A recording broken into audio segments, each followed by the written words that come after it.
Բարև ձեզ սիրելի հեռուստադիտողներ, 168.am լրատվական կայքի YouTube-յան ալիքի հետ մենք շարունակում ենք պարբերաբար եւ կանոնավոր կերպով շաբաթը մեկ անգամ ձեզ ներկայացնել թեմատիկ զրույցների մեր շարքը։ Այսօր ես ձեզ համար ընտրել եմ մի թեմա, որը վերնագրված է ազգային ժողով ապազգային մեծամասնությամբ։ Ես այսօր կխոսեմ նոր ձևավորված Հայաստանի Հանրապետության 9-րդ գումարման ազգային ժողովի մասին։ Խոսենք ու քննարկենք, թե ովքեր են ընտրվել ազգային ժողովի падգամավորներ, որ քաղաքական ուժերից եւ ինչ հնարավոր քաղաքական զարգացումներ են սպասվում նոր խորհրդարանի լիազորությունների մեկնարկի պահից։ Դուք արդեն տեղյակ եք, որ այս տարվա հուլիսի 21-ին Կենտրոնական ընտրական հանձնաժողովը կազմեց ամփոփիչ արձանագրություն, որը որ падգամավորական մանդատներ բաշխվեցին այն քաղաքական ուժերի կողմից առաջադրված տեխնացուներին, որոնք հաղթահարել էին ընտրական շեմը։ Իհարկե, ցավոք սրտի, մեծ օրինախախտումների եւ ձայնագողության ու մանդատագողության հետևանքով այդ հնարավորությունը չտրվեց փաստացի ընտրական շեմը հաղթահարած Բարգավաճ Հայաստան կուսակցության համապետական ցուցակի падգամավորներին։ Դրանց փոխարեն նրանց մանդատները մեծ մասը 5 մանդատից 4-ը բաժին հասավ քաղաքացիական պայմանագիր խմբավորմանը։ Այսինքն ողջ շրջանում նրանք գողանալով մեր ժողովրդի քվեները վերջին պահին գողացան մոտ 60,000 քվեի արդյունքում ձևավորված 5 падգամավորական մանդատները։ Եվ դրա հետևանքով նրանք կազմել են ազգային ժողովի մեծամասնություն։ Դրա համար մեր այսօրվա թեմատիկ զրույցը վերնագրված է ազգային ժողով ապազգային մեծամասնությամբ։ Ազգային ժողովի անդրանիկ նիստը կմեկնարկի այս կիրակի օրը 2026 թվականի օգոստոսի 2-ին։ Եվ այդ պահից կդադարի նաև նախկին արդեն ավարտող 8-րդ գումարման ազգային ժողովի լիազորությունները։ Հիմա փորձենք ամփոփել եւ հասկանալ ինչ ազգային ժողով է ձևավորվել։ Նախ մի քանի ընդհանուր դիտարկումներ։ Նոր ձևավորված ազգային ժողովը չի արտահայտում հասարակության իրական տրամադրությունները։ Դարապես ընտրությունների իմաստը որն է, որ քաղաքացիները 5 տարին մեկ անգամ, իդեպ ասեմ, որ ազգային ժողովի ընտրությունը դա միակ համապետական ընտրությունն է, այսինքն խորհրդարանական կառավարման համակարգին անցնելուց հետո այլևս մենք չունենք համապետական որևէ այլ ընտրություն, նախկինում կար նաև հանրապետության նախագահի ընտրություն։ Հիմա ձևավորվում է միայն ազգային ժողովը, որը իր հերթին ձևավորում է մյուս բոլոր սահմանադրական մարմիններ։ Այսինքն միակ համապետական ընտրությունն է, որի ժամանակ Հայաստանի քաղաքացիները պետք է իրենց քվեն տալով ձևավորեն իշխանություն։ Այսինքն տվյալ պահին, ինչպիսին որ կան հասարակական տրամադրությունները, այդպիսի բաշխում էլ պետք է ունենա խորհրդարանը ըստ քաղաքական ուժերի։ Բայց ինչ իրավիճակ մենք ունենք։ Նախ բացի դրանից, որ ինչ ծավալի վարչական ռեսուրս, ինչ ծավալի չարաշահումներ, ընտրակաշառք է թոշակների առողջապահական ծառայությունների տեսքով, որ բաժանել է իշխող կուսակցությունը եւ ստացել մեծ քվեներ, դա թողնելով մի կողմ, փաստացի իրականությունը այն է, որ քաղաքացիական պայմանագիր խմբավորման օգտին քվեարկել է Հայաստանում ընտրական իրավունք ունեցող քաղաքացիների մոտ 29%-ը, իսկ ընտրությունների մասնակցած քաղաքացիների մոտ 49%-ը։ Այսինքն բոլոր դեպքերում նրանք ժողովրդի մեծամասնության վստահությանը չեն արժանացել, անգամ նորից եմ կրկնում, ընդդիմադիրների նկատմամբ իրականացվող բռնաճնշումների, անհավասար պայմանների, ձերբակալությունների, քարոզչության, վարչական ռեսուրսի, ընտրախախտումների բոլոր հնարավոր տեսակների, անգամ այդ պայմաններում նրանք մեծամասնություն չեն կազմել ըստ քվեարկության արդյունքների, բայց պարլամենտում նրանք ունեն 105 հնարավոր մանդատներից 64-ը, այսինքն ոչ միայն մեծամասնությունը, այլ 3/5 մեծամասնությունը։ Սա նշանակում է, որ խորհրդարանի կազմը, բաշխումը падգամավորական տեղերի որևէ կերպ չի արտահայտում հասարակական տրամադրությունները, որովհետև եթե դա հասարակական տրամադրություններին համարժեք լիներ, ապա նրանք կլինեին փոքրամասնություն այս խորհրդարանում։ Իդեպ ասեմ, որ բոլոր սոցիոլոգիական հետազոտությունների արդյունքները վկայում էին այն մասին, որ Նիկոլ Փաշինյանի առաջնորդած քաղաքական ուժը, քաղաքացիական պայմանագիր խմբավորումը տատանվում է նրա հնարավոր ուրեմն հեղինակությունը 40%-ի շրջանում։ Դա նշանակում է, որ խորհրդարան անցնող մյուս քաղաքական ուժերը պետք է լինեին 60%, այսինքն կոալիցիայի պայմաններում ձևավորեին կառավարություն եւ Նիկոլ Փաշինյանը դառնար ընդդիմություն։ Սակայն ոչ միայն դա այդպես չի, այլև նրանք կազմում են մեծամասնություն, ընդ որում 3/5-րդի մեծամասնություն։ Այսինքն տեղի է ունեցել ակնհայտ ձայնագողություն եւ մենք չունենք օրինական ընտրությունների արդյունքներով ձևավորված ազգային ժողով։ Օրինական են միայն Ուժեղ Հայաստան եւ Հայաստան խմբակցությունների օգտին տրված քվեները, որովհետեւ դա ոչ միայն մարդկանց ազատ կամ արտահայտության արդյունքում տրված քվեներ են, այլև այդ քաղաքական ուժերի օգտին քվեարկել են մարդիկ, ովքեր անցել են դժվարությունների, պայքարի, զրկանքների, հալածանքների, ձերբակալությունների միջով։ Հետևաբար մենք կարող ենք ասել, որ խորհրդարանում, որը փաստացի ձևավորվել է 3 խմբակցություն, 2 խմբակցությունները Ուժեղ Հայաստան եւ Հայաստան խմբակցությունները, դրանք օրինական խմբակցություններն են եւ փաստացի ազգային ժողովը պետք է ստեցության կազմված լիներ այդ 41 падգամավորից։ Եվ ապօրինի իշխանազավթման հետևանքով այնտեղ հանգրվանած 64 падգամավորներ, որոնք ընտրվել են քաղաքացիական պայմանագիր խմբավորման ապօրինությունների հետևանքով։ Եթե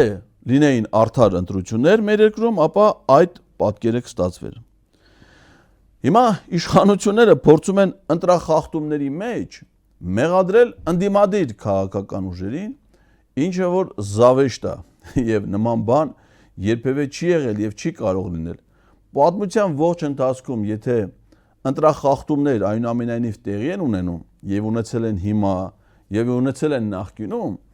ապա ընտրախախտումներ անելու մոնոպոլ հնարավորությունը, մենաշնորհը պատկանում է միայն իշխանությանը։ Հնարավոր չի ընդդիմադիր դիրքերից հանդես եկող քաղաքական ուժերը իրականացնեն ընտրախախտումներ։ Դա գործնականում բացառում է, որովհետև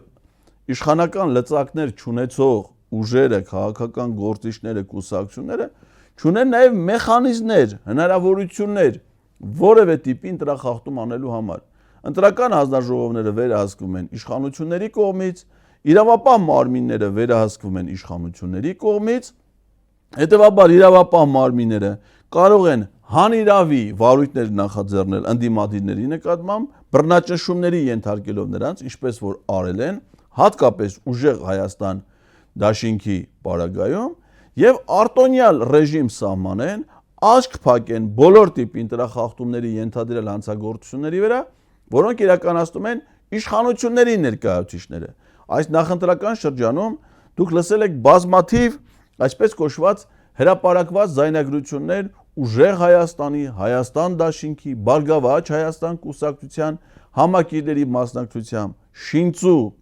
գործընթացներ, որոնց վրա նախաձեռնվել են վարույթներ, որոնցից ոչ մեկը դատական հանգուցալուծում չի ստացել, ես վստահ եմ, որ չի էլ ստանալու։ Բայց դուք ոչ մի անգամ չեք լսել, որ իրավապահ մարմինները վարույթներ նախաձեռնեն, գաղտնալսումներ իրականացնեն, ձայնագրություններ հրապարակեն, որտեղ լսվի ենթադրենք, թե ինչ հանձնարարություններ է տալիս Նիկոլ Փաշինյանը իր ենթականերին, ինչքանով են դրանք օրինական, ինչ հանձնարարություններ են տալիս ենթադրենք մարզպետները համայնքների ղեկավարներին կամ դպրոցների տնօրեններին, բուժ միավորումների ղեկավարներին։ Մենք չենք լսել, թե ինչ հանձնարարություններ են տալի համայնքի ղեկավարները վարչական ղեկավարներին, իրենց ենթակա կազմակերպությունների, մանկապարտեզների, երաժշտական դպրոցների նման խոսակցություններ մենք չենք լսել, որովհետև իրավապահ մարմինները նման ջանքեր չեն գործադրել։ Բայց ակնհայտ է, որ իրավախախտումների այն մեծ ծավալը հենց նրանց մասնակցությամբ, նրանց ներգրավվածությամբ է տեղի ունեցել։ Եվ հիմա այդ ամենի մեջ նրանք կատարելով այդ աննախադեպ խախտումները, նրանք փորձում են մեղավոր կարգել եւ ընտրախախտումների մեջ մեղադրել ընդդիմադիր քաղաքական ուժերին։ Սա իհարկե ոչ միայն լուրջ չի, այլ զավեշտ է եւ ծիծաղելի։ Ընտրական համակարգի սահմանում։ Նախ ընտրական օրենսգիրքը, որով կազմակերպվում են այդ ընտրությունները, այս իշխանությունների կողմից է ենթարկվել փոփոխությունների։ եւ կան մեխանիզմներ, որոնք որ իրենց բերում են շահեկան վիճակի։ Ասենք օրինակ ընտրական շեմ սահմանելը։ Տեսեք, եթե ընտրական անցողիկ շեմը սահմանվեր ոչ թե 4% կուսակցությունների համար, այլ ընդհանրենք 1% կամ 2%, 2%-ի պարագայում վստահ խորհրդան կանցներ առանց որևէ քննարկման նաև Բարգավաճ Հայաստան կուսակցությունը, Արման Թաթոյանի առաջնորդած Միասնության թևեր կուսակցությունը եւ Գուրգեն Սիմոնյանի առաջնորդած Հայաստանի շնորհապետական կուսակցությունը։ Եթե շնորհապետականը իր 2%-ով ունենար 2 մանդատ եւ միանար անգամ Նիկոլ Փաշինյանի քաղաքացիական պայմանագիր խմբավորմանը, ապա մյուս քաղաքական ուժերը խորհրդան անցնող Ուժեղ Հայաստան, Հայաստան Դաշինք, ԲՀԿ եւ Միասնության թևերը կարող էին կազմել կոալիցիա եւ ունենալ մեծամասնություն։ Այսինքն Նիկոլ Փաշինյանի մեծամասնություն կազմելը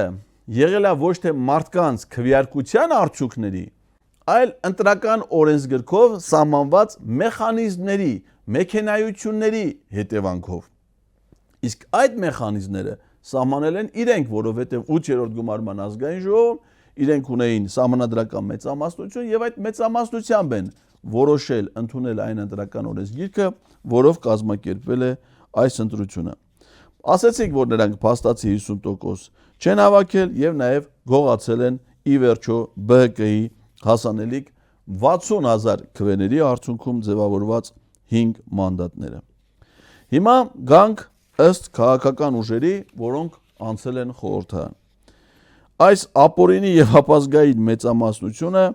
ներկայացնում է քաղաքացիական պայմանագիր խմբավորումը։ Տեսնենք ինչ հետաքրքիր քաղաքական զարգացումներ են եղել այս խմբավորման հետ կապված։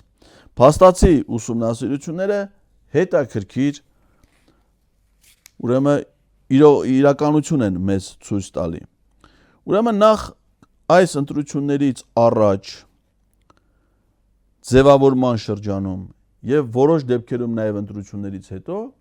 շատ հետաքրքիր արձանագրում կա, որ քաղաքացիական պայմանագիր կուսակցության վերնախավի մի շարք առանցքային գործիչներ, որոնք որ այդ կուսակցությունում ունեցել են հեղինակություն, ազդեցություն եւ զբաղեցրել են բարձր պետական պաշտոններ եւ դիրք, նրանք մի մասը հնարավորություն չի ունեցել առաջադրվել որպես падգամավորի տեխնացու, մյուս մասը ինքնաբացարկներ են հայտնել։ Եթե հիշում եք, դրանց մեխանիզմը հետևյալն էր ցուցակի ձևավորման։ Պետք է տեխնացուն առաջադրվի, եթե ԿՊ-ի անդամը մուծի 500,000 դրամ, եթե ԿՊ-ի անդամ չի 1 միլիոն թե 1.5 միլիոն ժողով գլխագին էր սահմանված առաջադրման, բայց կուսակցության վարչությունը քննարկում էր, հարցազրույցներ էր անում, որոշում էր, ասում ճիշտ է դու դիմել ես ցուցակում ընդգրկվելը, բայց վարչությունը նպատակարար չի գտնում, որ դու այդ ցուցակում լինես։ Եվ այդ մեխանիզմով թույլ չտվեցին, որպեսզի առհասարակ падգամավոր առաջադրվի Հայկ Սարգսյանը, հայտնի շիշ բռնողը, որը երկվորյակ եղբայրն է Նաիրի Սարգսյանի, որը երկար ժամանակ եղել է Նիկոլ Փաշինյանի օգնականը։ Այսինքն նրանք այդ երկու եղբայրներով էլ, որոնք բավականին հեղինակություն եւ ազդեցություն էին ոչ թե երկրում, այլ ԿՊ-ի շրջանակներում ազդեցություն ունեին, նրանք երկուսն էլ դուրս են մղվել։ Նույն տրամաբանությամբ այս քաղաքական թիմից վռնդվեց ուղղակի բառից բուն իմաստով ազգային ժողովի փոխնախագահ Հակոբ Արշակյանը։ Սա թերևս առաջին դուրս վռնդվողներից էր, որովհետև դեռևս իրենց կուսակցության համաժողովին թույլ չտվեցին նրա մասնակցությունը, այն պատճառաբանությամբ, որ նա կուսակցության անդամավճարը ժամանակին չի վճարել, չի փոխանցել, չնայած նա ասաց, որ փոխանցել է։ Բայց այդ պատճառով թույլ չտվեցին նույնիսկ համաժողովին մասնակցելու կուսակցության, իսկ հետագայում նա առհասարակ չի ընդգրկվել ԿՊ-ի համամասնական ցուցակում։ Իսկ Հակոբ Արշակյանը եղել է հիմա գործող ազգային ժողովի փոխնախագահն է, իսկ դրանից առաջ զբաղեցրել է բարձր պաշտոններ, նաև բարձր տեխնոլոգիական արդյունաբերության նախարարի պաշտոնը։ Ընդհանրապես падգամավորի տեխնացու չի առաջադրվել Լենա Նազարյանը, որը 7-րդ գումարման ազգային ժողովում ազգային ժողովի փոխնախագահ էր, իսկ հիմա զբաղեցնում է Նիկոլ Փաշինյանի հետ ապրող տիկնոջ Աննա Հակոբյանի ղեկավարած Իմ քայլը հիմնադրամի հոգաբարձուների խորհրդի նախագահի պաշտոնը։ Իդեպ Լենա Նազարյանը պատգամավոր էր իր ամուսնու հետ, իսկ նրա ամուսինը շարունակելու է մնալ պատգամավոր, որովհետև ընտրվել է։ Ուրեմն առհասարակ չի առաջադրվել ՔՊ-ի ցուցակում Հրաչյա Հակոբյանը, որը Նիկոլ Փաշինյանի հետ ապրող տիկնոջ Աննա Հակոբյանի այրունակից հարազատ եղբայրն է։ Այսինքն, եթե օրինական լիներ նրանց ամուսնությունը, Նիկոլ Փաշինյանի աներորդին, աներձակը։ Հիմա ինչ է ստացվում, որ Աննա Հակոբյանի հետ կապ ունեցող նրա մերձավորներ հանդիսացող գործիչները, նրա եղբայրը, նրա ղեկավարած հիմնադրամի հոգաբարձուների խորհրդի նախագահը առհասարակ չեն առաջադրվել։ Սա ես կարծում եմ կապ ունի Նիկոլ Փաշինյանի անձնական ընտանեկան հարաբերությունների հետ, որովհետև գիտեք, որ վերջին շրջանում այդ հարաբերությունները դարձել են առավել անկանոն։ Դրանք իհարկե իրենց համակեցության ողջ շրջանում են եղել ապօրինի անկանոն, երբևէ նրանք գրանցված ամուսիններ չեն եղել ոչ եկեղեցով, ոչ պետական գրանցումով, բայց վերջին շրջանում նաև ամուսնալուծության, նորից միավորման, ինչ-որ խառը պատմությունների ականատեսն ենք եղել մենք։ Եվ այս համատեքստում Աննա Հակոբյանի ազդեցությունը քաղաքական գործիչների վրա Նիկոլ Փաշինյանը ըստ էության նվազեցնում է։ Առհասարակ չի առաջադրվել, չեն թույլատրել, որ առաջադրվի մեկ ուրիշ պատգամավոր, որը արդեն չնայած բարձրագույն կրթություն չունենալու հանգամանքին հասցրել էր դառնալ նույնիսկ ազգային ժողովում առողջապահության հարցերի մշտական հանձնաժողովի նախագահ։ Խոսքը վերաբերում է Հռիփ Սիմե Հունանյանին։ Եվ այս ցանկի գլխավոր ուրեմն գործող անձը, որը վռնդվեց ըստ էության քաղաքական թիմից այլ պաշտոնի զբաղեցնելու հնարավորությունից զրկելով, դա ազգային ժողովի նախագահ Ալեն Սիմոնյանն է։ Ազգային ժողովի նախագահ Ալեն Սիմոնյանը բացառիկ նվիրվածություն եւ հավատարմություն է ցուցաբերել Նիկոլ Փաշինյանին իր ողջ պաշտոնավարման շրջանում, անգամ այն դեպքում, երբ որ ասում էին, որ նա ունի սոցհարցումների որոշակի հեղինակություն, նա վախեցած ձեռնպահ էր մնում ասել, որ ինքը հեղինակություն ունի, ասելով, որ եթե անգամ ինքը ունի հեղինակություն, դա էլ է պատկանում Նիկոլ Փաշինյանին այդ հեղինակությունը, որովհետև միայն դրանով է պայմանավորված։ Նախընտրական շրջանում նա Նիկոլ Փաշինյանի ավտոբուսի կողակիցն էր, միասին էին նստում եւ միասին էին ուտում այն ամենը, ինչ որ նրանց այդ պահին առաջարկվում էր։ Ալեն Սիմոնյանը ամենակեղտոտ զավեշտալի հայտարարություններն արել հայ-ռուսական հարաբերությունների հետ կապված, ամենափառաբանող հայտարարություններն արել հայ-ադրբեջանական հարաբերությունների հետ կապված, այսինքն բոլոր հնարավոր ձևերով դրսևորել է իր նվիրվածությունը ու հավատարմությունը Նիկոլ Փաշինյանին։ Եվ հիմա դա ուղղակի դուրս է շպրտվել։ Ու ինչն է հետաքրքիր, որ նա ինքը առաջադրվել էր նորից ազգային ժողովի նախագահ դառնալու համար, բայց ինչ որ ՔՊ վարչությունը իբր չի ընտրել նրան, այլ ընտրել է Ռուբեն Ռուբինյանին։ Ես կարծում եմ, որ Ալեն Սիմոնյանը լինելով երկար ժամանակ թիմի առանցքային գործիչներից մեկը, վարչության անդամ, ինքը միամիտ չի եւ ինքը շատ լավ հասկանում է, որ այդ վարչության նիստ կոչվածը, այդ առաջադրումները, այդ քվեարկություններն ու ընտրությունները, դրանք ընդամենը թատերական միջոցառումներ են, որովհետև այդ կուսակցությունում ՔՊ-ում ընդամենը մի մարդ կա, որ որոշում է կայացնում, դա Նիկոլ Փաշինյանը, մնացած բոլորը շղարշ է եւ թատերականացում, եւ ինքը շատ լավ գիտի դա, եւ ինքը շատ լավ հասկանում է, որ եթե իրան հնարավորություն չի տրվել նորից դառնալու ազգային ժողովի նախագահ, ապա դա ոչ թե ՔՊ-ի վարչության անդամ Ռոմանոս Պետրոսյանի կամ Գնել Սանոսյանի, այլ հենց Նիկոլ Փաշինյանի որոշումն է։ Եվ սա շատ կարևոր է, որովհետև դրանից հետո Ալեն Սիմոնյանն հրաժարվեց նաև պատգամավորական մանդատից, ասելով, որ ինքը ցանկանում է հանգստանալ, իսկ ընդամենը մի քանի օր առաջ ինքը ոչ միայն չէր ուզում հանգստանալ, այլ ինքը ուզում էր նորից մեկ ամբողջ գումարում 5 տարի դառնալ ազգային ժողովի նախագահ։ Սա չափազանց կարևոր է ներքին իրենց խմորումների իմաստով, որովհետև նման առանցքային ազդեցիկ գործին օգտագործել, քամել, նրան նսեմացնել ըստ նրա հայտարարությունների, որտեղ Ալեն Սիմոնյանը դեռ մեծ պատասխանատվության առջև է կանգնելու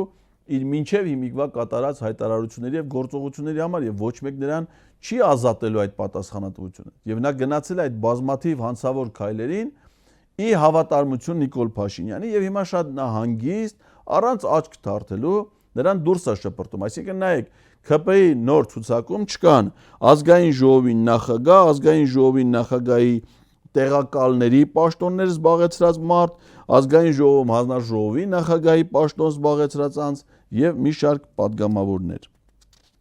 Իրենց համամասնական ցուցակից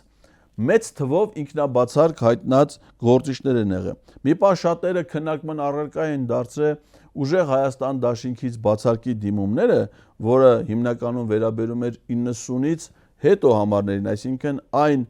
դիրքում գտնվող տեխնացուներին, ովքեր որևէ պարագայում ըստ էության падգամավոր չէին դառնալու, հետեւաբար նրանց մնալը համամասնական ցուցակում կրել էր զուտ խորհրդանշական բնույթ։ Դա դարձեցին քննարկման առարկա, բայց քչերն են ուշադրություն դարձնում, որ ՔՊ-ի համամասնական ցուցակից զանգվածային բացարկի դիմումներ են եղել։ Ընդ որում այդ ցուցակում որպես падգամավորի տեխնացու էին առաջադրվել բոլոր մարզպետները եւ նրանք բոլորը բացարկի դիմումներ են գրել, բացի, եթե չեմ սխալվում, Կոտայքի մարզպետից։ Սա ինչ է նշանակում, սա այն որ ասում ենք վարչական ռեսուրսի օգտագործում հենց դրա համար է, որովհետեւ եթե մարզպետ առաջադրվել է падգամավորի տեխնացու, իր մարզի տարածքում իրականացնում է նախընտրական քարոզչություն որպես падգամավորի տեխնացու, բնականաբար բոլոր մարզային կառույցները, համայնքի ղեկավարները եւ այլն կաշկանդվածություն ունեն, որպեսզի օգնեն մարզպետին, այսինքն վարչական ռեսուրսը հենց դրանով է օգտագործում։ Իսկ դրանից հետո մարզպետը ինքը падգամավոր չի դառնում, այլ հրաժարվում է падգամավորական մանդատից, շարունակելով մնալ որպես մարզպետ։ Այսինքն եթե դու չէիր ուզում դառնալ այդ падգամավորին, չէիր առաջադրվել, չէ՞, այդ հարցը կարելի է տալ ինքնաբացարկ հայտնած բոլոր գործիչներին, բայց երբ որ դրանք կրում են զանգվածային բնույթ եւ համակարգված բնույթ, այսինքն վերաբերում են նույն տիպի պաշտոն զբաղեցնող մարդկանց։ Նույնը վերաբերում է նաև համայնքների ղեկավարներին։ ՔՊ-ի ցուցակում կային մի շարք համայնքների ղեկավարներ, որոնք падգամավորի տեխնացուներ են, եւ նրանցից միայն մեկը Վեդի խոշորացված համայնքի ղեկավար Գարիկ Սարգսյանն է վերցրել падգամավորական մանդատը հրաժարվելով համայնքի ղեկավարի պաշտոնից։ Մյուսները մանդատից են հրաժարվել, շարունակելով մնալ որպես համայնքի ղեկավար։ Իդեպ Գարիկ Սարգսյանի ձեռը սրանք ոնց որ կրակն ընկեն։ Այդ 18 թվից հետո էլ ինչ հնարավոր պաշտոն ասես սրան նշանակեցին, նա ի վիճակի չի, էլի դե բնական է դա, որ ի վիճակի չի որևէ ֆունկցիոնալ գործունեություն ծավալել։ Սկզբից սա նշանակվեց Արարատի մարզպետ, հետո ձախողեց այդ պաշտոնում նշանակեցին պետական գույքի կառավարման վարչության պետ, հետո տարան որ նշանակեն այդ ընտրվի Վեդի խոշորացված համայնքի ղեկավար չընտրվեց։ Դրանից հետո մի հատ վերընտրություն կազմակերպեցին են Հոպլոյի կուսակցության հետ ինչ որ մեքենայություններ արեցին, սրան զորով սարքեցին Վեդի համայնքի ղեկավար, հիմա էլ ընդեղ է տապալե, հետ են բերում որպես ազգային ժողովի падգամավոր։ Պատգամավորական մանդատից նայեք ՔՊ-ի ցուցակից հրաժարվել են։ Առաջի, ուրեմն 6 մի րոպե, այստեղ քանի հոգին էին առաջի բանից հրաժարվել։ Ցուցակի առաջի համարները գրեթե բոլորը հրաժարվել են։ Նայեք, Նիկոլ Փաշինյան, Արարատ Միրզոյան, Անահիտ Ավանեսյան, սա առաջի երրյակն է, 3-ն էլ մանդատից հրաժարվել են։ 4-րդը եղել է Սուրեն Պապիկյան, 5-րդը Գևորգ Պապոյան, Սրբուի Գայլյան 6 առաջի 6 համարները ՔՊ-ի ցուցակի, ովքեր որ падգամավորի տեխնացու են, 6-ն էլ բացարկի դիմումներ են գրել։ Բացարկի դիմումը գրել նաև Արսեն Թորոսյանը, Ալեն Սիմոնյանը արդեն բնականաբար ասեցինք, որ մանդատից հրաժարվել է Լիլիթ Մակունցը, Դավիթ Խուդացյան, Ռոմանոս Պետրոսյան, Գներ Սանոսյան, Տիգրան Հավինյան, Լևոն Լևոնյան, Մխիթար Հայրապետյանը ոչ միայն падգամավորական մանդատից հրաժարվել, այլ Նիկոլ Փաշինյանը հայտարարեց, որ ինքը նաև հաջորդ կառավարության կազմում չի լինել։ Ես թվարկեցի այն падգամավորներին ընտրված, որոնք հրաժարվել, որոնք անցողիկ շեմում են գտնվում եւ ընդհանուր առմամբ ՔՊ-ից հիմա падգամավորը ընտրվել 89-րդ համարի տեխնացուն Էդուարդ Աղաջանյանը։ Այն դեպքում, երբ որ նրանք ունեն ընդամենը 61 մանդատ համապետական ցուցակով, այսինքն 28 հոգի անցողիկ դիրքերից բացարկի դիմում են գրել։ Սա աննախադեպ է եւ որևէ այլ քաղաքական ուժի սա բնորոշ չի։ ՔՊ-ի ցուցակում կա մի շատ հետաքրքիր այլ արձանագրում, որը նույնպես կարծում ենք արժանի է ուշադրության ներքաղաքական զարգացումների տեսանկյունից։ Որոշ գործիչներ, որոնք Նիկոլ Փաշինյանի անմիջական մերձավոր շրջապատի պաշտոնյաներ են եղել, նրանց հեռացրել է գործադիր իշխանությունից եւ բերել է պարլամենտ։ Այդպիսիք են օրինակ վարչապետի աշխատակազմի ղեկավար Արայիկ Հարությունյանը։ Սա այն պաշտոնյանն է, որ ուղիղ է աշխատում վարչապետի հետ եւ ամենօրյա ռեժիմով է աշխատում, անընդհատ ռեժիմով է աշխատում։ Արայիկ Հարությունյանին ըստ էության հեռացրել է վարչապետի աշխատակազմի ղեկավարի պաշտոնից եւ բերել է պարլամենտ։ Երկրորդը իր հետ մշտապես առնչվող, բոլոր գործողումներին հետ այցելող, բոլոր հանդիպումներին գրեթե մասնակցող մամուլի խոսնակ Նազելի Բաղդասարյանն է, որը նույնպես հեռացվել է պաշտոնից եւ բերվել է ազգային ժողով։ Մյուսը վարչապետի աշխատակազմի ղեկավարի տեղակալ Տարոն Չախոյանն է, որը նույնպես զբաղվում էր վարչապետի աշխատակազմում միայն պրոպագանդայի վերաբերող հարցերով։ Ազգային ժողովը բերվել նախորդ գործող գումարման ընթացքում падգամավոր չհանդիսացող Սասուն Միքայելյանը։ Խոսակցություններ կան, որ սրան ազգային ժողով բերելու հիմնական նպատակը այն է, որ Ադրբեջանի իշխանությունների պահանջներից մեկն է հանդիսանում, որպեսզի Հայաստանում լուծարվի, դադարեցնի իր գործունեությունը երկրապահ կամավորականների միությունը, որի վարչության նախագահն է հանդիսանում Սասուն Միքայելյանը եւ ԵԿՄ-ն լուծարելու պարագայում, որպեսզի սա լրիվ դուրսը չմնա, որոշել են սրան կարգեն ազգային ժողովի падգամավոր, այսինքն հավանաբար մենք առաջիկայում կլսենք ԵԿՄ-ի լուծարման մասին, որպես ադրբեջանական հերթական պահանջի կատարում։ Ամենայն հավանականությամբ կարող է պահպանվել միայն վետերանների միության ինչ-որ մի հասարակական կազմակերպություն, որը զբաղվի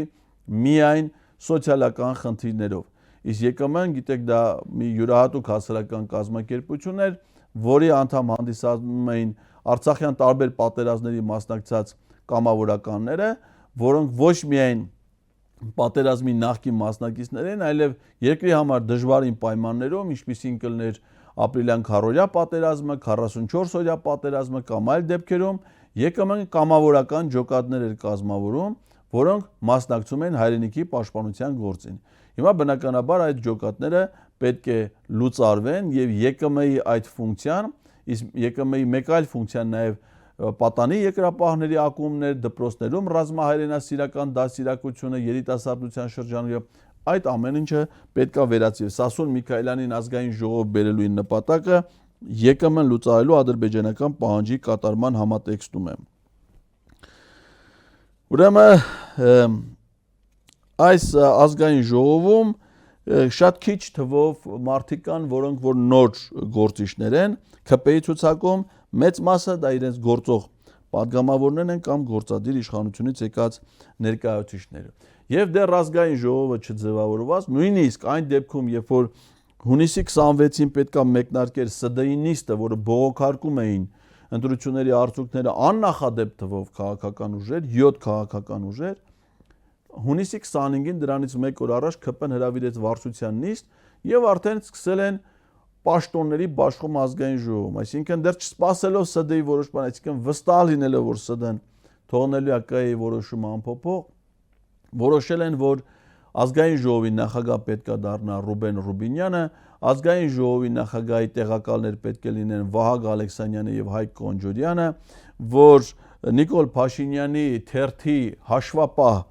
Արուսյակ Մանավազյանը պետք է դառնա խմբակցության ղեկավար եւ նաեւ արդեն որոշումներ են կայացրել թե ովքեր պետք է գլխավորեն ազգային ժողովի մշտական հանձնաժողովները։ Ազգային ժողովի հանձնաժողովները թե քանիսը պետք է լինեն, ինչ անուններով պետք է լինեն, դա դեռ ազգային ժողով պետք է նոր որոշի։ Ազգային ժողովը դա դեռ չի որոշե, բայց իրենք արդեն 12 հանձնաժողովներում ղեկավար պաշտոնների նշանակման որոշումներ են կայացրել։ Այսինքն այս մարդկանց հետաքրքիր է իշխանությունը միայն պաշտոնների իմաստով, որպեսզի իրենք պաշտոններ զբաղեցնեն, իսկ ինչ է նշանակում պաշտոն զբաղեցնել իրենց պարագայում, դա նշանակում է բարեկեցություն, ապօրինի հարստացում, աշխատավարձներից բացի հսկայական չափի պարգևը վճարներ, տարբեր տիպի արտոնություններ, անձնական գույքի ձեռքբերում, այդ իրանց տալիս է իրանց պաշտոնները, այսինքն ժողովրդին թալանեն, իրենք հարստանան։ Դրա համար ինչա պետք պաշտոններ։ Դրա համար այս պահին իրենց ոչ թե հետաքրում ազգային ժողովի աշխատանք, օրենսդրական գործունեություն, քաղաքական օրակարգ, դες բան չկա ԿՊ-ում։ ԿՊ-ում քննարկվող հարցը պաշտոններ է։ Օրինակ ուժեղ Հայաստան դաշինքը, որ ամենամեծ ընդդիմադիր, մինչև հիմա որոշումներ չունի։ Ազգային ժողովի որևէ ղեկավար պաշտոնում նույնիսկ Դոնթի բանաձևով իրեն հասանելի քվոտայի վերաբերել, որովհետև այդ հարցը համարվում է 100-րդական հարց։ Իրենց պարագայում դա միակ հարցն է, որ այս պահի դրությամբ քննարկվում է։ Գանք ուժեղ Հայաստան դաշինքին։ Ուժեղ Հայաստան դաշինքի համամասնական ցուցակից մինչև կենտրոնական ընտրական հանձնաժողովի որոշում կայացնել ապրիլի 21-ին մեծ արձագանք ստացավ այն, որ 105 հոգի ինքնաբացարկի դիմումներ էին գրել։ Սա փորձեցին ներկայացնել իբրև դաշինքի պառակտում, մարդիկ հեռանում են, բայց իրականում դա համաձայնեցված քաղաքական որոշում էր եւ այն մարդիկ, ովքեր որ ինքնաբացարկի դիմումներ էին ներկայացրել, որոշվել է, որ նրանք այլ դերակատարում պիտի ունենան, միևնույնն է նրանցից ոչ ոք պատգամավոր դառնալու գործնական հնարավորություն չուներ, որովհետեւ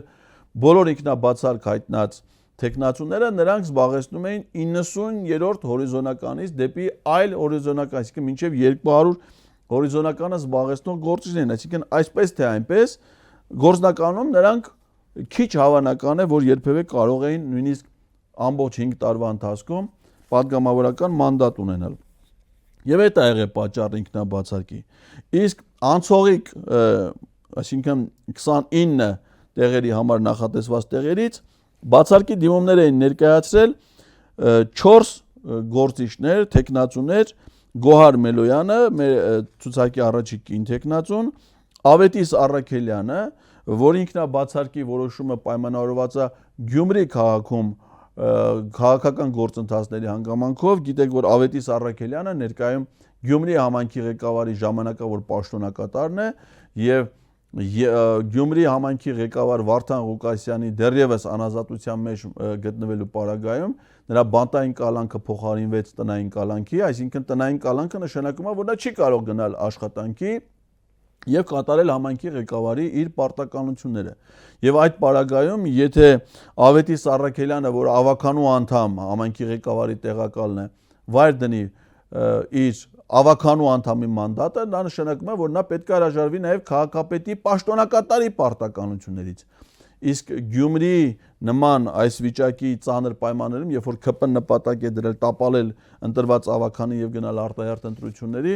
սա քաղաքականապես շատ վտանգավոր որոշում կարող է լինել եւ ողջունելի է, որ պարոն Առաքելյանը որոշեց շարունակել իր պաշտոնավարումը համայնքի ղեկավարի տեղակալի եւ տվյալ պահին նաեւ համայնքի ղեկավարի պաշտոնակատարի պարագայում։ Հրաժարականի դիմումներ էին ներկայացրել նաեւ Լիլիա Շուշանյանը եւ Արթուր Դանելյանը, որոնց պատճառները քաղաքական որոշումների անձնական են եւ քաղաքական չեն, այսինքն նրանք երեքն էլ հայտարարություններ արել են, որ շարունակում են մնալ ուժեղ Հայաստանի քաղաքական թիմում, շատ բարձր քաղաքական պատասխանատվությամբ եւ հետագա կուսակցական գործունեության կազմակերպման կարևոր հանձնառություններով, որոնք արդեն իսկ նրանք ստանձնել են եւ շատ մեծ բարեխղճությամբ եւ որակով շարունակում են իրականացնել։ Հատկանշական է, որ ուժեղ Հայաստանի թիմը դա երիտասարդ քաղաքական գործիչներից կազմված թիմ է, տարիքով ամենամեծ պատգամավորը ընդամենը 53 տարեկան է, իսկ այդ ցուցակից, այսինքն ամբողջ 29 հոգուց ոչ ոք երբևէ պատգամավոր չի եղել, բացառությամբ Արամ Վարդևանյանի, որը նախորդ գումարման ազգային ժողովում պատգամավոր էր ընտրվել Հայաստան դաշինքի համամասնական ցուցակով եւ 1 տարի ու մի քանի ամիս անց վայր էր դրել պատգամավորական մանդատ։ Այսինքն բացի Արամ Վարդևանյանից մեր քաղաքական թիմի մյուս ներկայացուցիչներ, ովքեր ընտրվել են պատգամավորներ, պատգամավորական աշխատանքի փորձառություն չունեն եւ հիմնականում երիտասարդներ են, բայց շատ բանիմաց, ուսյալ, աշխատանքային իրենց սեփական երիտասարդ տարիքին բնորոշ իրենց սեփական փորձառությունը անցած եւ այդ փորձառությունը հաջողությամբ անցած գործիչներ են, որոնք շատ արագ նաեւ ունեն իրավիճակին հարմարվելու կարողություն։ Դրա թերևս լավագույն օրինակը կուսակցության առաջի ամառի տեխնացու Նարեկ Կարապետյանը, որը լինելով երիտասարդ գործիչ եւ իր ամբողջ կարիերան կապված է եղել բացառապես բիզնեսի հետ, ղեկավարելով Տաշիր ընկերությունների խմբի տարբեր ընկերություններ, տարբեր բիզնես նախագծեր, տարբեր ներդրումային ծրագրեր, այսինքն ամբողջությամբ իր գործունեությունը պայմանավորված է եղել մասնավոր առևտրային հատվածի գործունեության հետ, մեր աչքի առջև, մեր ողջ ժողովրդի աչքի առջև մենք տեսանք, թե ինչպես կարողացավ նա կարճ ժամանակահատվածում կայանալ նաև իբրև շատ պատասխանատու, շատ վճռական եւ մեծ հարգանք եւ վստահություն վայելող քաղաքական գործիչ։ Նարեկի օրինակը կարծում եմ բնորոշ է նաև քաղաքական թիմի մյուս անդամներին, որոնք աշխատելով տարբեր ոլորտներում, հիմնականում մասնավոր ոլորտում, որոշները հասարակական, կարճ ժամանակահատվածում կարողանում են ադապտացվել նոր իրավիճակին, ինչը պայմանավորված է նրանց բանիմաց եւ երիտասարդ լինելու հանգամանքով։ Նրանք բոլորը վճռական, ավյունով լցված եւ մեծ պատասխանատվության գիտակցումով գործիչներ են։ Ուժեղ Հայաստանը, քանի որ ամենամեծ ընդդիմադիր խմբակցությունն է, ազգային ժողովի կանոնակարգ օրենքով այդ խմբակցությանն են վերապահված ազգային ժողովի նախագահի մեկ տեղակալի եւ 1/3 կազմող մշտական հանձնաժողովի նախագահների, որոշ դեպքերում նաեւ նախագահների տեղակալների պաշտոններ, բայց այդ պաշտոնները զբաղեցնելու վերաբերյալ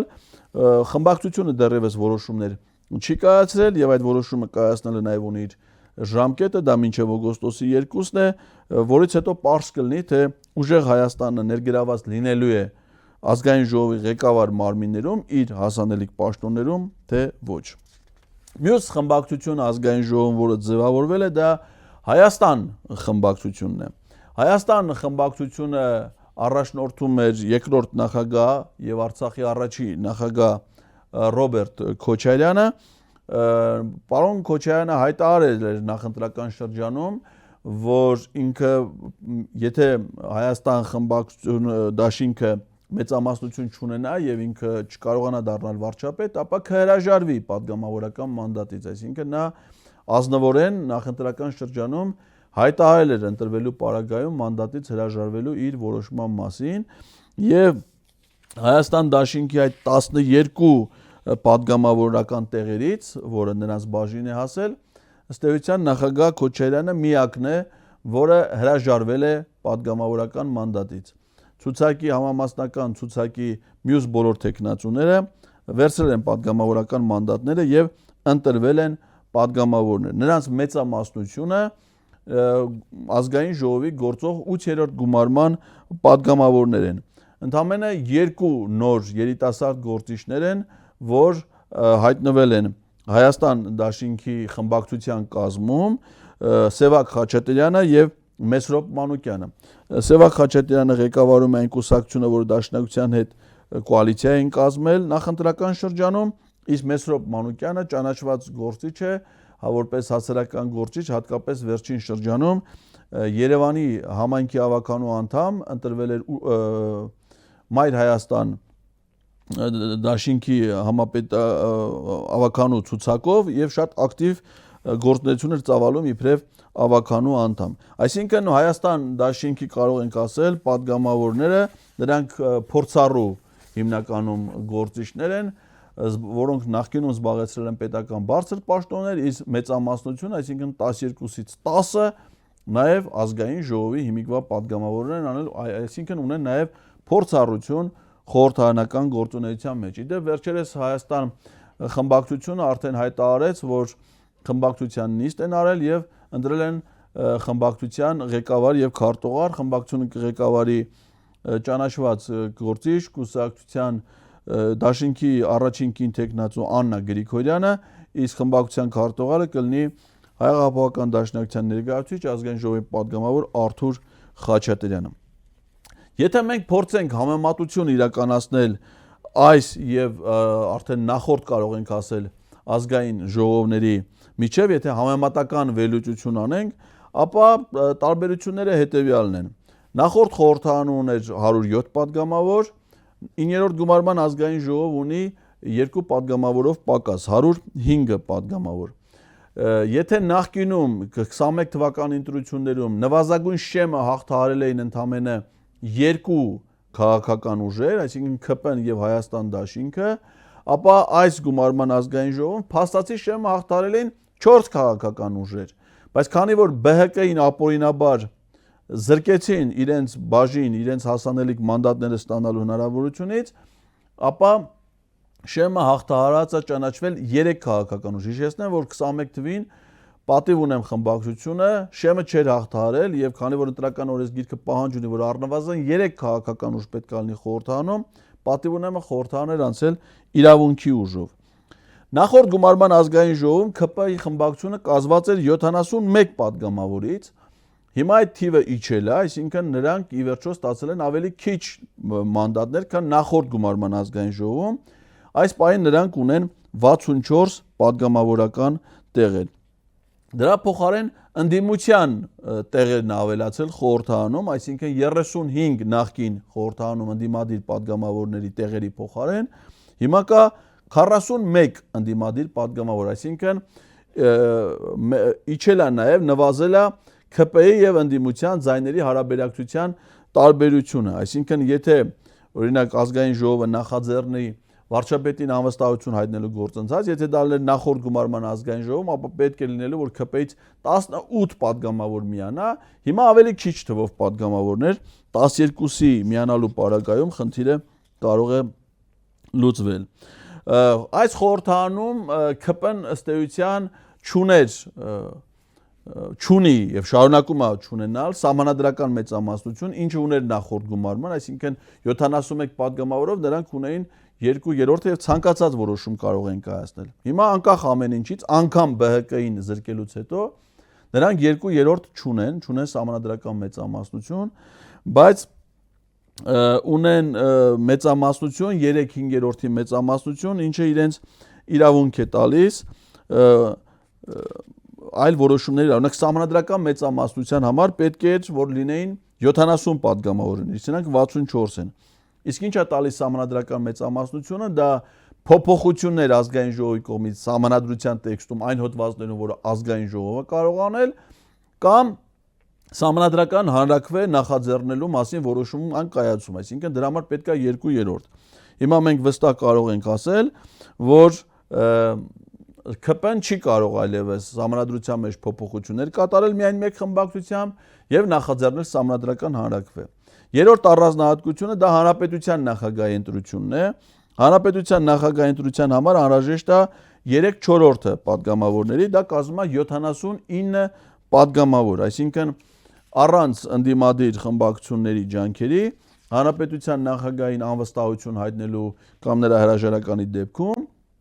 իսկ նրա լիազորությունների ժամկետը անկախ ամեն ինչից ավարտվելու է այս գումարման ազգային ժողովի ընթացքում, միայն ՔՊ-ի խմբակցությունը չի կարող ընտրել հանրապետության նախագահ։ Նրանք ԲՀԿ-ին ձայնազուրկ դարձնելու ձայները մանդատները գողանալուց հետո ունեն խորհրդանում 3/5 մեծամասնություն, 3/5-ի համար պետք է 63 падգամավոր, իրենք ունեն սահմանային թիվ 64, այսինքն 1 падգամավորով ավել սահմանված թվից։ Ինչ իրավունքներ է տալիս 3/5-ը, դա ընդունել օրենքներ, փոփոխություններ կամ նոր օրենքներ սահմանադրական օրենքներում, այդպիսիք են 7 սահմանադրական օրենքներ մենք ունենք, դրանք առավել կարևոր օրենքներն են համարվում հասարակական կյանքի կազմակերպման։ Ազգային ժողովի կանոնակարգ օրենքը, ընտրական օրենսգիրքը, հանրաքվեի մասին օրենքը, սահմանադրական դատարանի մասին, դատական օրենսգիրքը, կուսակցությունների մասին եւ մարդու իրավունքների պաշտպանի մասին։ Այս 7 օրենքները դրանք սահմանադրական օրենքներ են եւ հիմա ՔՊ-ն ցավոք սրտի հնարավորություն ունի նաեւ այս գումարման ազգային ժողովում այս օրենքներում փոփոխություններ անել։ 3/5-ը իրավունք է տալիս նրանց նաեւ ընտրել սահմանադրական դատանի դատավորներ առանց ընդդիմադիր падգամավորների կարծիքը հարցնելու, գլխավոր դատախազ, վճռաբեկ դատանի դատավորներ, կենտրոնական բանկի նախագահ եւ անկախ սահմանադրական մարմինների ուրեմն խորհուրդների անդամներ կամ ներկայացուցիչներ։ 1/2 մեծամասնությունը, որը այսպես թե այնպես նրանք ունեն, դա հնարավորություն է տալի, դա падգամավորների 53 հոգին է թիվը, ընտրել վարչապետ, ցանկացած օրենքներ ընդունել, փոփոխություններ կատարել այդ ընտրություններում, 1/5-ից ավելին նաև իրավունք է տալի անվստահություն հայտնել վարչապետին 1 տարի հետո եւ նախաձեռնել ազգային ժողովի արտահերթ նիստեր, այսինքն ԿՊ-ն այդ հնարավորություններ ունի, իսկ ընդդիմությունը բնականաբար ցավոք սրտի այդ հնարավորությունները չունի ապօրինի իշխանազավթման հետևանքով։ Հիմա քանի որ ընդդիմադիր քաղաքական ուժերի գլխավոր օրակարգը Նիկոլ Փաշինյանին իշխանությունից հեռացնելու օրակարգն է, ապա դրա իրականացման համար տեսականորեն գոյություն ունեն հետևյալ հնարավորությունները, թե երբ դրանք հնարավոր կլինի գործնականում կիրառել, դա արդեն կախված է մեր ապագա քաղաքական քայլերից, գործողություններից, նաև հասարակական տրամադրություններից, բայց տեսական իրավական մեխանիզմները այդ գործընթացի հետևյալն են։ Առաջին հնարավորությունը առաջանալու է այս տարվա աշնանը կամ օգոստոսի վերջին, երբ կառավարությունը ազգային ժողովին ներկայացնում է իր գործունեության ծրագիրը, այսինքն կառավարությունը կազմավորելուց 20-օրյա ժամկետում պետք է ազգային ժողովին ներկայացնի իր գործունեության ծրագիրը։ Դա քննարկում ազգային ժողովում, եւ եթե ազգային ժողովը հավանություն չտա կառավարության ծրագրին, ապա կառավարությունը լուծարվում է։ Եթե լուծարվելուց հետո չի ընտրվում նոր վարչապետ, ապա լուծարվում է ազգային ժողովը։ Սա շատ կարևոր դրվագ է եւ բնականաբար ընդդիմադիր քաղաքական ուժերը չեն կարող հավանություն տալ այն ծրագրին, որը ներկայացնում է Նիկոլ Փաշինյանի կառավարությունը, որովհետեւ դա ադրբեջանա-թուրքական շահերը սպասարկող ծրագիր պետք է լինի։ Եվ եթե հիմա հասարակական տրամադրությունները հնարավորություն տան ազդեցություն ունենալ ԿՊ խմբավորման կազմում ընդգրկված 12 падգամավորների վրա, որոնք նույնպես ուրեմն հավանություն չտան կառավարության ծրագրին, ապա Նիկոլ Փաշինյանը կարող է անմիջապես հեռացվել պաշտոնից։ Սա տեսական առաջի հնարավորությունն է։ Երկրորդ հնարավորությունը դա վարչապետին անվստահություն հայտնելու գործընթացն է, որ ազգային ժողովը իրավունք ունի նախաձեռնել կառավարության կազմավորումից 1 տարի հետո, այսինքն հիմա այս կիրակի օրը օգոստոսի 2-ին ամենայն հավանականությամբ ԿՊ խմբակցությունը նախագահին կներկայացնի Նիկոլ Փաշինյանի թեկնածությունը որպես վարչապետ եւ քանի որ նրանք մեծամասնություն են, էլ ազգային ժողովը չի ընտրի վարչապետին եւ նախագահը պարտավոր է ուղղակի անհապաղ նրան նշանակել վարչապետ, այսինքն կստացվի, որ նա արդեն նշանակվեց վարչապետի պաշտոն։ Նրա նշանակումից 1 տարի հետո, այսինքն 2027 թվականի օգոստոսի 2-ից ազգային ժողովը իրավունք կունենա անվստահություն հայտնել վարչապետին։ Եվ այդ հնարավորությունից օգտվել, եթե տապալվի նախաձեռնությունը, ամեն 6 ամիսը 1 ուրեմն նման իրավական հնարավորություն գոյություն ունի։ Եվ նրան իշխանությունից հեռացնելու երրորդ հնարավոր մեխանիզմը տեսական դա իր հրաժարականն է, որը կարող է լինել ներքաղաքական զարգացումների, արտաքին քաղաքականության մեջ ունեցած ձախողումների, հասարակական պահանջի, հասարակական տրամադրությունների արդյունքում։ Այսինքն մենք տեսականորեն 3 հնարավորություն ունենք առաջիկա տարիներին Նիկոլ Փաշինյանին իշխանությունից հեռացնելու հրաժարական, անվստահության գործընթաց եւ ամենամոտ հնարավորությունը դա կառավարության գործունեության ծրագրին հավանություն չտալն է ազգային ժողովի կողմից։ Այսպիսով, սիրելի հայրենակիցներ, ամփոփելով այս թեման, պետք է ասենք, որ մենք ունենք ցավալի իրողություն նոր ազգային ժողովի կազմավորման իմաստով, ցավալի այն տեսանկյունից, որ մենք հնարավորություն չունեցանք մեր երկրում ունենալ ժողովրդավարական, ազատ սկզբունքներով կազմակերպված ընտրություններ, տեղի ունեցավ իշխանազավթում, այդ իշխանազավթման հետևանքով խորհրդարանում մեծամասնություն են կազմում հայ ժողովրդի թշնամիների շահերը սպասարկող քաղաքացիական պայմանագիր անունը կրող խմբավորումը։ Եվ այդ խմբավորման անդամ падգամավորները նրանք ըստ էության ապօրինի են գտնվելու ազգային ժողովում եւ մեր բոլորի խնդիրը պետք է լինի, որպիսի հետևողական քաղաքական աշխատանք տարվի, որպիսի այդ մարդիկ փորձեն այդ խմբավորման կազմում ընդգրկվող падգամավորները օրինականացնեն իրենց կարգավիճակ, այսինքն նրանք ապօրինի են այնտեղ գտնվում, բայց իրավունք եւ հնարավորություն են իրենց գործունեությանը տալ օրինական, լեգիտիմ որակ եւ կարգավիճակ։ Դա հնարավոր է միայն այն դեպքում, երբ որ նրանք հրաժարվեն այդ խմբավորումից, դուրս գան խմբակցության կազմից եւ որպես անհատ առանձին падգամավորներ սեփական խղճով եւ համոզմունքներով առաջնորդվեն ներկայացնելով ողջ ժողովրդին, ինչպես որ նախատեսված է սահմանադրությամբ, եւ կայացնեն մեր պետության, մեր ժողովրդի շահերից բխող որոշումներ։ Ես կարծում եմ, որ մեր պայքարի հիմնական ուղղությունը դա պետք է լինի, հակառակ պարագայում ընդդիմությունը իր 41 պատգամավորական մանդատներով չի կարող ազդել կարևորագույն որոշումների ընդունման գործընթացի վրա, ինչը նշանակում է, որ Նիկոլ Փաշինյանը կարող է իրականացնել ապազգային ծրագրերը, որոնք կարող են հանգեցնել մեր պետականության կործանման։ Այսինքն մեր պայքարը պետք է լինի հասարակական տրամադրությունների առողջացում, գեներացում եւ նաեւ նրանց ազդեցությամբ այդ տրամադրությունների միջոցով առողջացման գործընթացի քայլերի իրականացում քաղաքացիական պայմանագիր խմբավորման կազմում դեռևս ընդգրկված գործիչների պատգամավորների հետ նրանց որակյալ լեգիտիմ կարգավիճակ հաղորդելու եւ դրա արդյունքում նոր որոշումներ կայացնելու իմաստով։ Սպասենք քաղաքական զարգացումներին եւ հուսանք, որ դրանք կընթանան Հայաստանի եւ հայ ժողովրդի շահերով, այլ ոչ թե այնպես, ինչպես դա տեղի ունեցել մինչև հիմա, որի գլխավոր շահառուն դարձել են միայն Ադրբեջանն ու Թուրքիան։ Այսքանը, սիրելի հայրենակիցներ, բաժանորդագրվեք 168-ի YouTube-յան ալիքին, հավանեք եւ տարածեք այս տեսանյութը, թողեք ձեր մեկնաբանությունները, հետևեք 168-ի բոլոր թողարկումներին։ Լավ եղեք։